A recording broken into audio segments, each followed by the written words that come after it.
Hi, I'm Dr. John Medicetti. I'm the president of the American Board of Implantology, and I'm very excited to interview one of our newest members to the board of directors, Dr. Alvaro Gracia. He graduated from Javeriana University in Colombia in South America, and he received numerous state and national academic awards. He then continued his training at the Boston University Goldman School of Dental Medicine, where he received his Doctorate of Dental Medicine and his prosthodontic specialty recognition.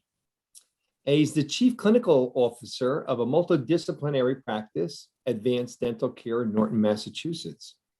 And his clinical facilities there concentrate on full mouth rehab, cosmetic dentistry, and implant surgical placement.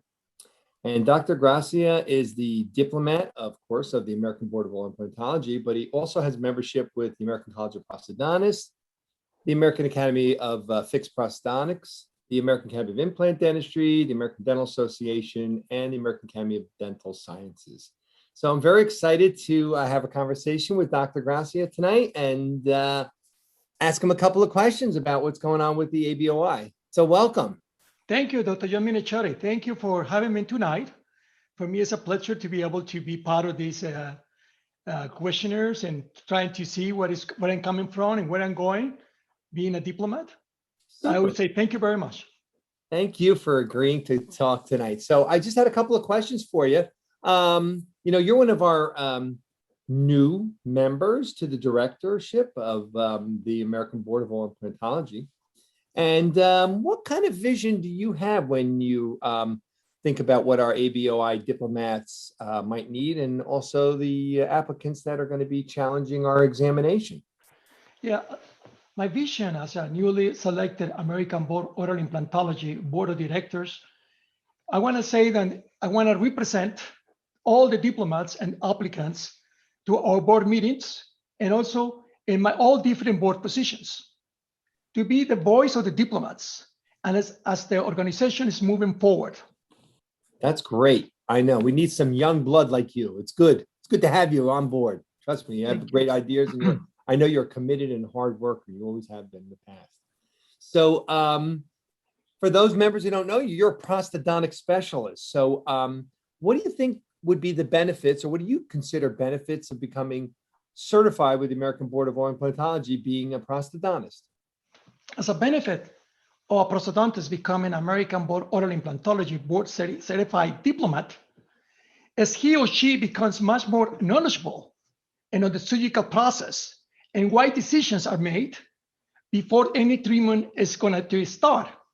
And also, it's going to help him to guide the periodontist or the surgeon how the case is going to end it with having the picture and having the frame all together. Yeah, I mean, it's very, very important. You guys as prosthodontists are the real architects of where we're headed with the case, of course. A lot of prosthodontists do challenge our board, and some of them don't perform the actual implant surgery, although, it's obviously very involved with the implant treatment. So they're still eligible to take the exam, but they have to defend and understand the surgical process. So what would be your advice to prosthodontists who don't perform the surgery, but do want to take our exam, and how could they defend the surgical portion of their cases and of the examination? It's true that some prosthodontists, they do not perform implant surgery, but they are eligible to take the American Board Oral Implantology examination. My advice for them is they prepare to defend the surgical part of the examination and to become informed on how and why the surgery was performed, and the literature and data that supports the surgical procedure and decision they're going to take, and understand truly how that relates to the prosthodontist portion of that case. It's very important that knows how the case is based in literature and data, and how they're going to use that for the best of the treatment for the patient. Yeah, very important to challenge. So they don't have to do the surgery, right? But they need just understand it, why it was done that certain way. Yeah, exactly. They need to understand how things are done, right, and why. But you need to using only for, everything has to be evidence-based, have to use literature, data, know about what the decision has been taken to do this procedure. Super. Thanks. Thanks for sharing that. I'm sure a lot of prosthodontists will be happy to hear that. So, you know a lot of colleagues from outside the U.S. and particularly in Southern America. So, why do you think because we do have many international dentists challenge our board and become diplomats of the American Board of Implantology. So, what do you think is the benefit of an international member becoming board certified with our ABOI? I think becoming an American Board Oral Implantology Board Diplomate is very beneficial for international dentists, because having the diplomate status demonstrate to patients and other professionals that the dentist has achieved a high level of accomplishment and has international recognized level of knowledge, and assures the patient that the person doing the implant work is in the top of his field. Yeah, it's very, very important. So I guess it's important. I know it's very, very important in the United States, so it must be just as important on the international aspect. Differentiate yourself as a specialist in this implant field. So thank you for sharing that. So, this is the first year with COVID, and it's been a challenge for everyone, particularly in the examination field. So we will be conducting our written through testing centers this year. This is the first time we're doing this. We're going to be using the Pearson VUE testing centers, which are internationally found. You don't have to come to Chicago to take the written exam anymore. And also, we're doing the oral examinations on a virtual platform. So again, you don't have to travel to the United States to take this oral examination. So what do you think is going to be the positive impact on those international dentists coming to this country, or not having to come to this country this year, and hopefully even in the future, to take the examination? This really presents a lot of benefits for international dentists. They don't have to incur the expenses of traveling to the United States, especially now in the time of COVID. Also, when they may not even be able to allow to travel. It also eliminates the possibility of being jet lagged during the examination. It allows them to take the exam with in comfort and also in familiarity of their own country. Yeah, so that's a good opportunity. This is a good year. We're hoping, and we're in discussions now, as you know, with the board to hopefully continue some type of virtual a platform. Certainly with the written, it's going to continue, and even hopefully with the oral, so we can give another avenue for certain internationals who can't access the United States. Exactly. Doing this that way, Dr. Minachori, doing that way for international dentists is going to also offer the opportunity that a lot of people, mass of doctors who are very challenged in the field, they are very, very skilled. They should be able to take this exam. And now when it's virtual, it's a better opportunity. And it's if something is going to really energetic to say, I'm going to take this exam. I'm going to challenge this sports exam because I can go to any person center and get it done. Yeah, beautiful. Yeah, it gives a lot of opportunities to those who didn't have it before. So we're looking forward to that. You are one of our examiners on the oral examination committee. Been doing it for many years. What advice do you give to participants, or can you give to participants to prepare for the oral examination portion of the exam?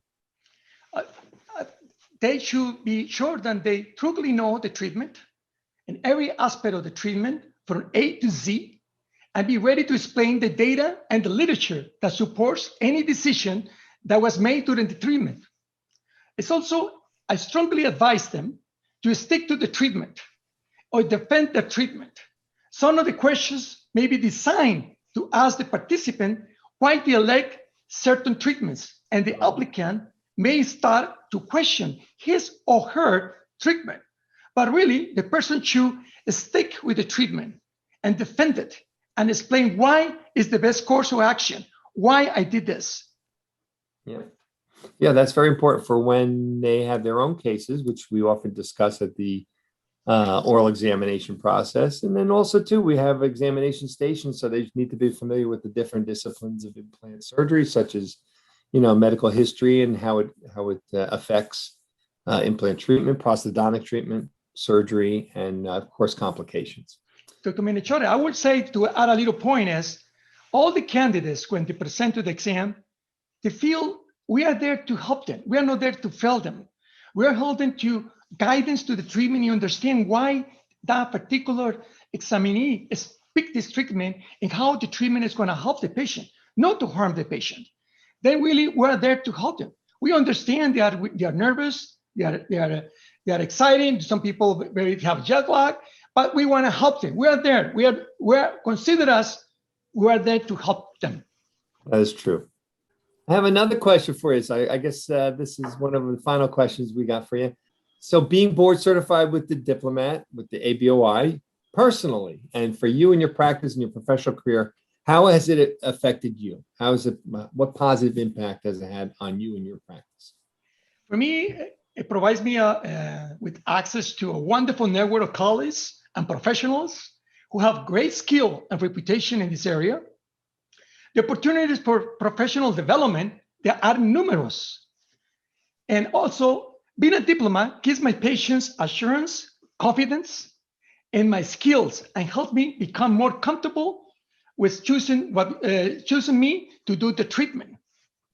They know I have gone through rigorous examination process, and I'm being recognized by the American Board of Oral Implantology, and they are in the best hands possible. It really helped me tremendously in my life, professional life, with patients, and also with my colleagues. So glad. I couldn't agree more, both with your colleagues and with the public. So it makes you feel more confident. Exactly. So, Dr. Gracia, any last words you'd like to give our audience before we summarize this interview? I would say to all the candidates and out there that try to challenge the exam. We have, through all these social media, we have a network of doctors who will help them to study, help them to mentor them, and also go to the website. They will explain it, how to do it. Don't hesitate. You will see that when you get it done, your life, honestly, it's going to change because now you are on the top of the mountain. You are a knowledgeable surgeon. Super. Well, Dr. Gracia, thank you again for taking the time from your busy schedule to interview this evening. And I wish you all the success in your years ahead as a director of the American Board of Implantology. Thank you for your service to the American Board, and thank you for the service to all your fellow diplomats. I would say thank you very much, Dr. Minachore, for having me. It's a pleasure for me. It's an honor to be part of this interview. Thank you very much.